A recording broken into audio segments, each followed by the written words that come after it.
amados, hoje é mais um sábado, dia 15 de abril de 2023. Antes de iniciar o tema de hoje, apenas dizer que no sábado passado eu fiz um áudio e falei 8 de março, né? Na verdade é abril. O tempo passa tão rapidamente que a gente esquece os dias, esquece os meses e, olha, se duvidar, esquece até os anos, porque é realmente uma aceleração do tempo muito grande, né? Então, nós vamos aqui hoje trazer mais um assunto, né? Eu daria como título, porque tem que dar título às coisas, né, para identificar depois. O tema de hoje eu vou falar sobre um assunto que foi me pedido durante a semana toda, para dar um alento aos pais, né? Principalmente aos pais, mas também todos aqueles que trabalham nas escolas e aqueles que frequentam as escolas também, né? Porque estamos vendo ali um movimento triste, né? Triste porque são almas que se comprazem no mal, né? Praticando e por vontade ou por orientação, enfim, seja lá o que for, de certos atos que sabemos aonde vai levar essas almas depois, né? Eu daria o título então para esse tema de hoje, As Aflições dos Pais. No sábado passado eu falei sobre esse assunto também, né? Sobre aquele, principalmente sobre aquele atentado, né, horrível aqui na escola de Blumenau, em Santa Catarina, onde 4 crianças foram assassinadas, além de mais algumas que ficaram feridas. E não foi a primeira vez e não será a última, a gente sabe disso. E parece que agora virou uma moda. E os pais estão realmente preocupados, alguns até em desespero. Obviamente, como eu disse aqui antes, também certos professores, certos trabalhadores, funcionários das escolas estão apreensivos e com razão. Afinal, nunca se sabe onde o capeta vai atacar, como se diz. Mas o que eu vejo aqui hoje é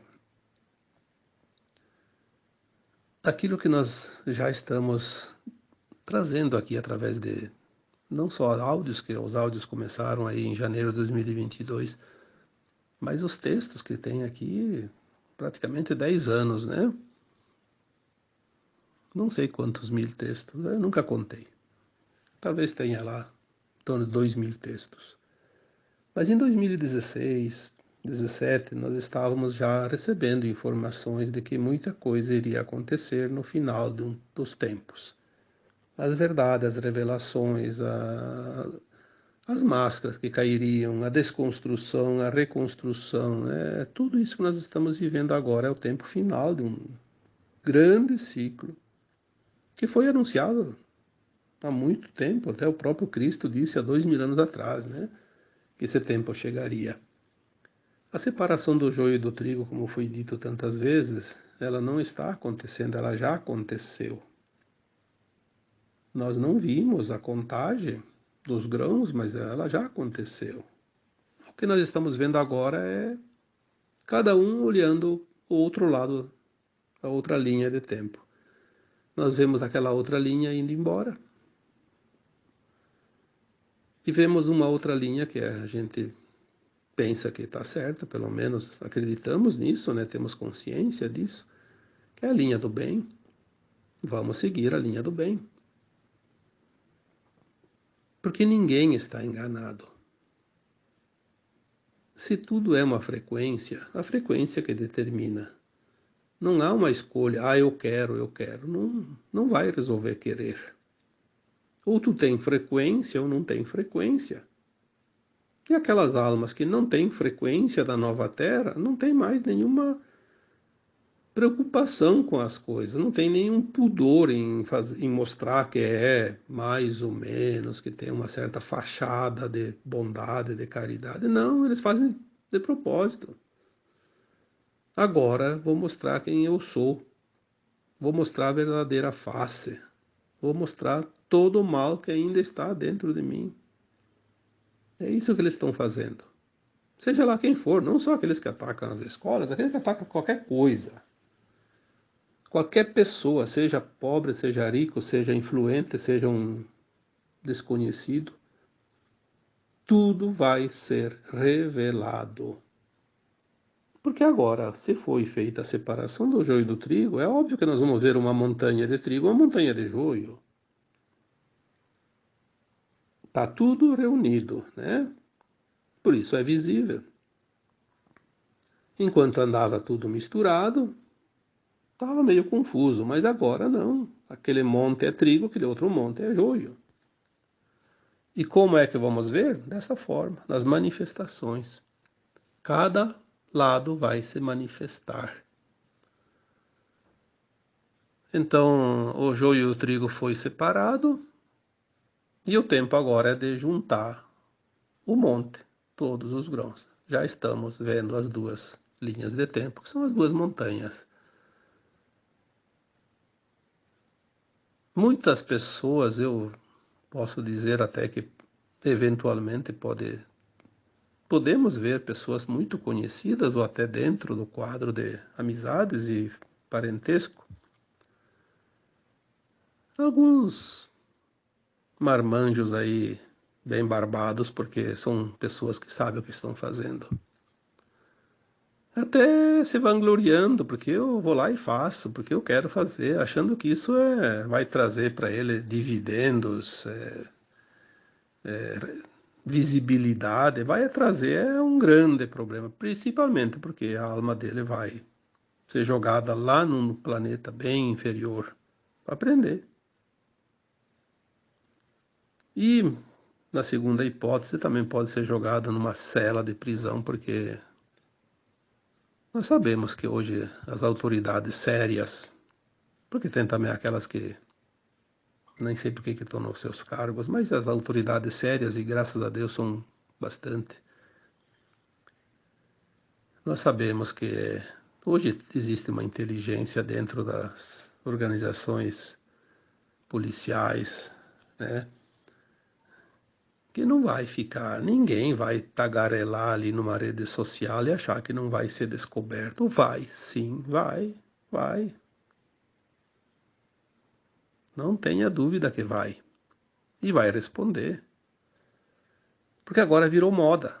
Parece que a pessoa ganha fama se ela é mal, se ela é má, se ela pratica a maldade. Fazer o bem não dá fama para ninguém. Mas quem é que está interessado em ganhar fama? Quem faz o bem não está interessado na fama, está interessado em ser simplesmente estar do lado do bem, ser bondoso, ser caridoso, ser uma alma que vai merecer um novo mundo para viver, um mundo sem dor e sem sofrimento. Isso já é um grande prêmio. Não tem necessidade de receber nenhuma condecoração, nenhuma fama provisória, temporária, repentina, que isso não leva a nada. É apenas um retrato do ego. Mas temos aqui dois lados, né? O lado das pessoas que se comprazem no mal e o lado das pessoas que deveriam combater o mal e sempre fizeram de tudo para incentivar, mesmo que veladamente.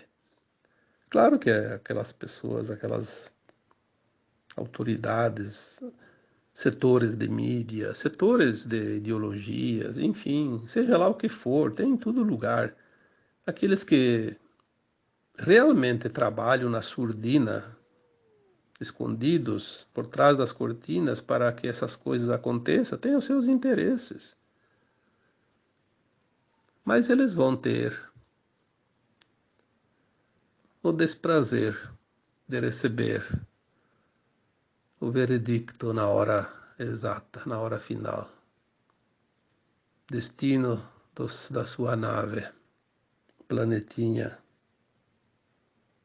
talvez onde tenha que rastejar como vermes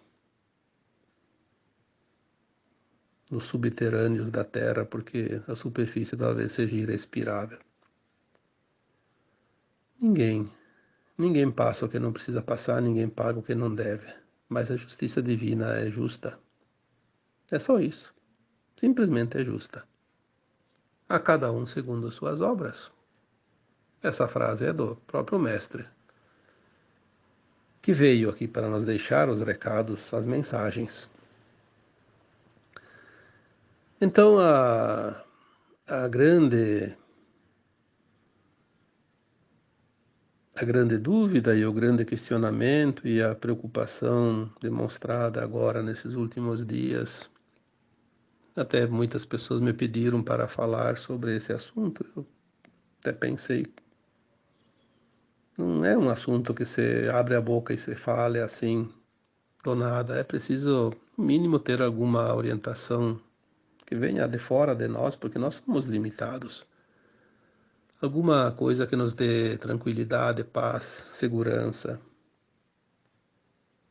Porque se não temos a garantia dos governantes que deveriam nos dar essa garantia, se não temos a garantia das autoridades competentes, vamos buscar aonde? A segurança, a não ser na nossa fé, na nossa confiança, no entendimento da vida e que nada e ninguém passa por aquilo que não precisa passar, nada acontece que não tenha que acontecer, porque se estamos numa escola de almas, a cada situação é um aprendizado para aqueles que precisam passar pela situação.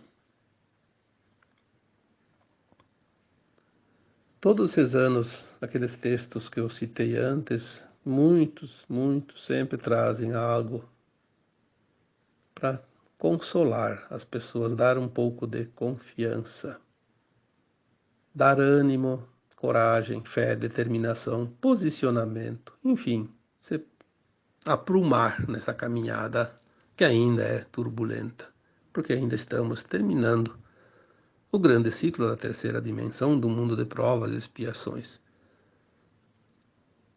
Como é que a gente vai ter confiança, segurança? Conhecendo a verdade, conhecendo as leis divinas, conhecendo os planos de alma, conhecendo quem somos nós, o que estamos fazendo aqui, o que nós precisamos fazer para aprender, passar adiante para ascensionar. Então hoje eu vou repetir aqui, para dar esse ânimo, essa coragem. Ninguém passa o que não precisa passar. Ninguém morre antes da hora estipulada pela própria alma. Eu vou repetir aqui exatamente aquilo que eu já disse e escrevi e falei muitas vezes. Nós não somos um corpo. Nós somos uma alma que está num corpo, temporariamente. O corpo é efêmero, a alma é imortal. A alma sobrevive sempre ao desencarne. A alma evolui. O corpo é a vestimenta física da alma. Mas a alma precisa desse corpo. Então, por que as pessoas desencarnam? Olha, as pessoas não, a alma, né? Porque as pessoas são o próprio corpo. A alma desencarna porque ela está submetida ao véu do esquecimento. Só por isso. Ao desencarnar, após passar um período de perturbação, de desorientação, porque ela fica um pouco incomodada com aquilo, ela se vê fora do corpo, se vê no meio das pessoas, as pessoas não escutam ela, não. Dá a impressão que as pessoas não dão a mínima importância para ela. Na verdade, é porque elas não enxergam a alma, né? Depois ela vai para as câmaras de retificação, ia para as colunas espirituais, agora vão para as naves. É acolhida, é orientada, é esclarecida, e ela vai se achando, como se disse, encontrando. Ela passa pela penitência do arrependimento, que às vezes tem e é forte também. Dependendo de como foi a sua última encarnação, o arrependimento pode ser muito doloroso, mas passa também. Aí ela começa no trabalho lá, porque lá ninguém fica ocioso, trabalho de auxílio e dos que chegam também, e depois ela começa a se preparar para um novo plano reencarnatório, porque ela lembra das vidas passadas, ela faz uma avaliação da sua caminhada. A alma, depois de um tempo de desencarnada, ela consegue avaliar todos os detalhes, os pormenores de todas as suas vidas passadas aqui na Terra, e ela vê aonde ela já aprendeu, aonde falta aprender, o que fez certo, o que fez errado, o que ela precisa ainda aprender de lições. Aí ela faz um plano encarnatório, porque ela também sabe do futuro, o que vai acontecer, então ela vai imaginar assim, eu vou estar encarnada, né, tipo, entre 2000 e 2100. O que vai acontecer no planeta? Tal coisa. Então eu vou encaixar o meu plano dentro dos acontecimentos. Vou escolher o lugar que eu vou encarnar, o país, a cidade, a profissão que eu vou ter, porque eu vou precisar aprender, resgatar. Enfim, é uma avaliação. O desencarne da alma é necessário para fazer essa avaliação em um novo plano. A alma escolhe o que ela vai passar. Esse plano é tão perfeito, tão profundo que mesmo essa alma, quando encarna novamente, esqueça tudo como sempre, tudo que ela pediu vai aos poucos acontecendo. Por quê? Porque é como se fosse enviar uma mensagem para nós mesmos lá no futuro. Eu quero lá no futuro isso, isso, isso, isso. Né? Então a gente diz, o universo traz os pacotes a cada dia, a cada mês, a cada ano, de acordo com o nosso pedido. Porque nós soltamos aqueles pacotinhos lá com os pedidos e eles vão chegar enfileiradinhos, um atrás do outro, sempre que a gente precisa. Então, ninguém passa o que não precisa passar. A situação que chega está sempre dentro de um dos pedidos. O que nós vamos fazer com a situação? Aí sim entra a livre escolha, o livre-arbítrio. Mas a situação vai chegar. Ela chega porque nós pedimos. Senão não teria graça. Como é que vamos encarnar sem não sabemos nada das vidas passadas e não lembramos nada, não sabemos do plano de alma, e daí é uma loteria. E aqui não tem ninguém aqui jogando na sorte. Aqui estamos numa escola em aprendizado, uma escola que nós sabíamos antes de aceitar essa experiência, a primeira encarnação ainda. Como seria essa escola e o que nós aprenderíamos aqui? Ninguém passa o que não precisa passar. Se não está no plano de alma, vai acontecer para os outros. Para mim não acontece, porque eu não pedi. Não existe acaso, existe causa. E a alma também, antes de encarnar, quando ela faz o plano de alma, ela já coloca lá, eu vou nascer em tal dia, tal mês, tal ano. Inclusive o dia, sim. As pessoas podem dizer, mas quando é cesárea é o médico que marca, mas sim, mas o bebê, ele sugestionou através da sua consciência, a consciência do médico, da mãe, para marcar para tal dia. Agora, se não for marcado o dia que ele sugestionou, a cesárea está marcada, mas ele vem antes ou então acontece alguma coisa que tem que atrasar um dia lá, de repente a cesárea, mas geralmente se é antes, ele vem antes. Se é depois é difícil, né? Mas geralmente quando é no dia certo é porque era aquele dia mesmo, né? Porque tem toda uma questão astrológica, energética, o posicionamento dos astros naquele dia, naquela hora. Tudo vai influenciar naquela vida que vai se formar a partir dali, daquela alma, durante a vida corpórea. As influências, as pendências, enfim, as lições, né? Tudo vai acontecer, porque existe esse plano. E a alma pede um tempo. Eu quero para esse plano 70 anos, 80 anos, 90, 100, 5 anos, 3 dias, um dia. Ah, eu vou ser abortado. Pronto. Não existe acaso. Isso é importante que a gente se lembre sempre. Aí as pessoas dizem, mas aí aquela alma fez um plano, a criança nasceu e desencarnou ainda criança, e os pais, e os irmãos, e os familiares vão sofrer por causa do plano de alma daquela criatura?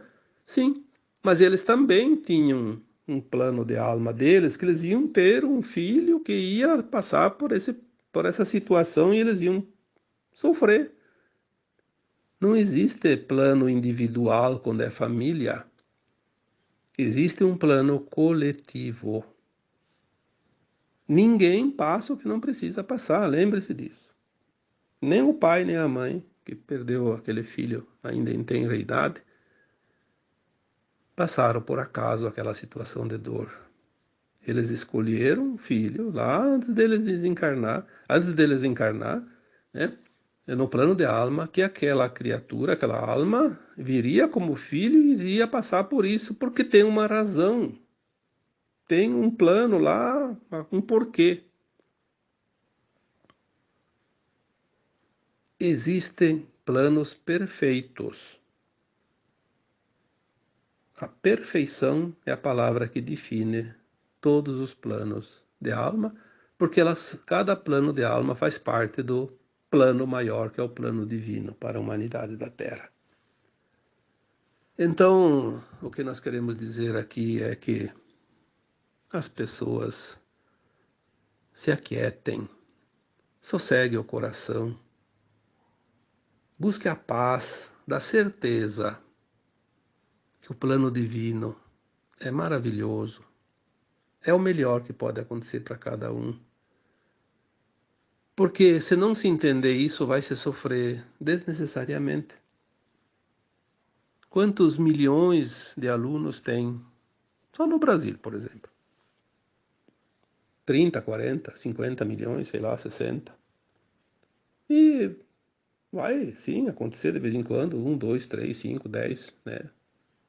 Num ano, 2 anos. Morre muito mais gente de acidente, muito criança. Todo dia morre criança em acidente de trânsito. Morre crianças por doenças, por qualquer outra razão. Porque é a hora delas. O que acontece e nós precisamos entender é o que está por trás deste plano diabólico de atacar as crianças. E não é só atacar lá nas escolas, não, eles atacam em todos os lugares e por todos os meios. Se a gente olhar atenciosamente, o ataque às crianças é infernal. É uma bênção a proteção divina, porque o objetivo era realmente acabar com a humanidade, começando pelas crianças.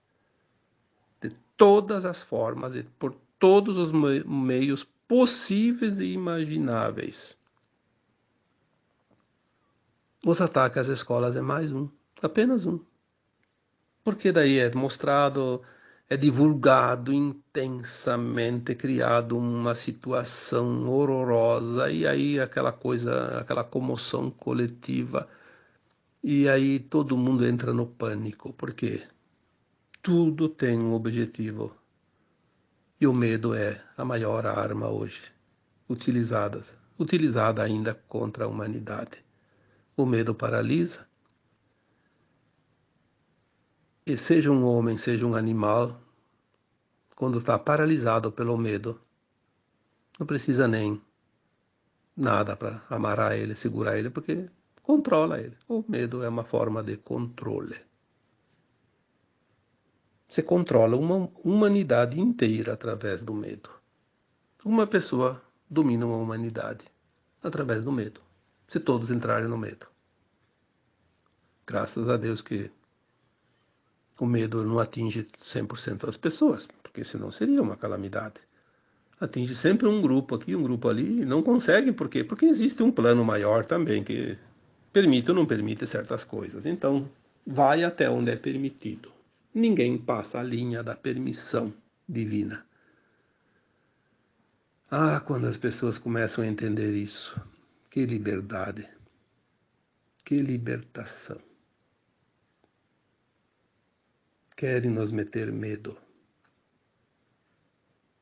Eu sempre digo, ninguém aprisiona uma consciência livre, desperta. Eles aprisionam as mentes, as consciências condicionadas. E o medo é um condicionamento. Sempre foi utilizado o medo desde sempre. Muito antes da Babilônia. Porque desde que os malignos vieram para a Terra, o medo foi uma das táticas mais usadas. Aí começaram pelas religiões. Medo do Deus, como se Deus fosse um senhor com, com poder enorme de julgar todo mundo, né? Tem medo do Deus, que é aquele que pratica o mal, mas não do Deus, tem que ter medo dele mesmo, porque ele é o próprio Deus, porque nós somos a imagem e semelhança, a mesma energia, a mesma centelha divina da fonte, nós somos todos centelhas divinas, centelha do Criador, o átomo semente. A semente de abacateiro vai nascer um abacate, como eu sempre digo, um abacateiro não vai nascer pessegueiro, né? Então nós somos centelhas divinas, somos filhos da criação maior, do Criador. Mas ensinaram que temos que ter medo. Medo. Medo do Criador, porque ele vai botar você no inferno. Bom, quem bota você no inferno é você mesmo, com as tuas próprias pernas. Ninguém te dá nenhum empurrãozinho. E não precisa dizer nenhuma palavra também. Você vai sozinho. Se você escolheu, nem o Criador vai impedir. Isso é certo. Então tem que ter medo de si mesmo quando está fazendo a prática do mal. Mas colocaram medos através das religiões, através das brincadeiras, né? Medo disso, medo do bicho papão, medo do escuro. Mas ninguém tem medo daqueles desenhos, daquelas filminhos de criança, daqueles programas infantil na televisão, daqueles programas para jovens, adultos, enfim, tudo. Trazendo o grande veneno que contamina a humanidade. Ninguém tem medo daquelas políticas governamentais que tem por trás de tudo um interesse escuro, maligno de destruição, destruição de valores, destruição de vidas. Muitas vezes, né, certas ditas autoridades responsáveis por qualquer coisa, aquele popular ditado, né, te quebra as pernas para depois te dar as muletas, como se fosse uma obra de caridade. Mas hoje nós estamos com a consciência expandida, acordada, desperta, e eles não estão conseguindo mais enganar ninguém. Aliás, ninguém não, né? Ainda tem aquele que se deixa enganar. Mas cada vez mais é o número de despertos que não se deixam enganar mais. E isso é que está causando toda a raiva incontida do comando da humanidade. Aqueles que sempre dominaram, comandaram, subjugaram, exploraram, escravizaram, conduziram e fizeram o que quiseram, sempre, de todos os humanos. Mas agora eles não conseguem mais. Por quê? O Criador já disse, basta, chega, acabou o tempo. Acabou o recreio, né? Tocou a sineta, fim do tempo. Se vocês lerem os textos, desde 2015, 2016, está na sequência. Desconstrução, reconstrução, revelação, nova frequência, nova energia. Tudo isso está acontecendo, mas ninguém vê nada. Não acontece nada. Se não acontece nada, paciência, não está vendo nada.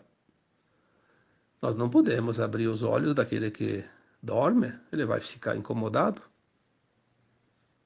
Ele tem que continuar dormindo, senão ele vai se revoltar.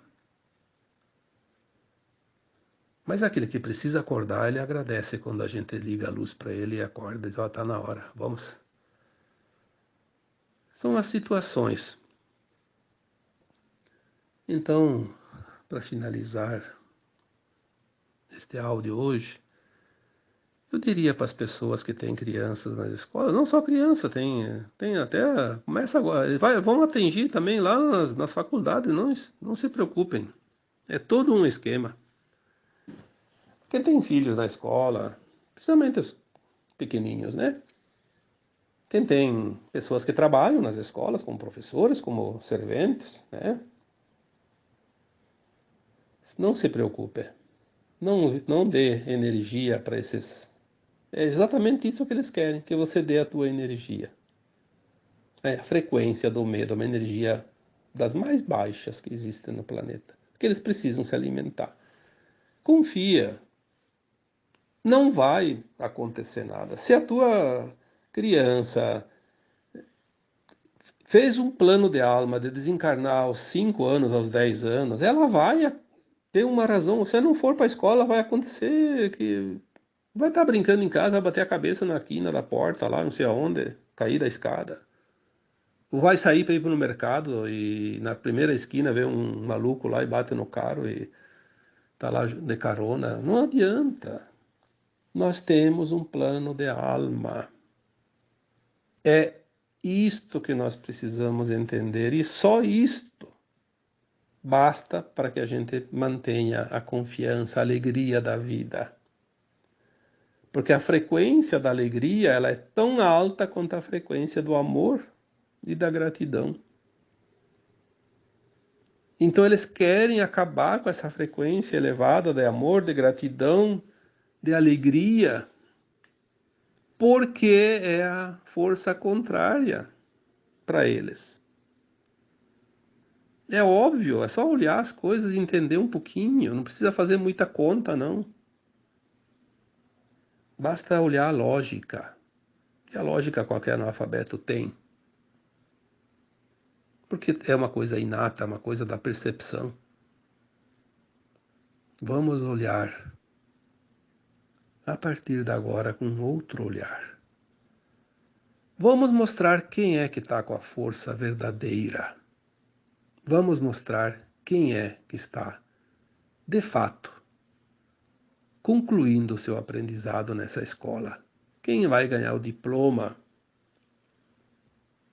Porque os reprovados continuarão na sua lida, dentro de um mundo de provas e expiações, dor e sofrimento. Não tem outra alternativa. Não passou de grau. Precisa repetir.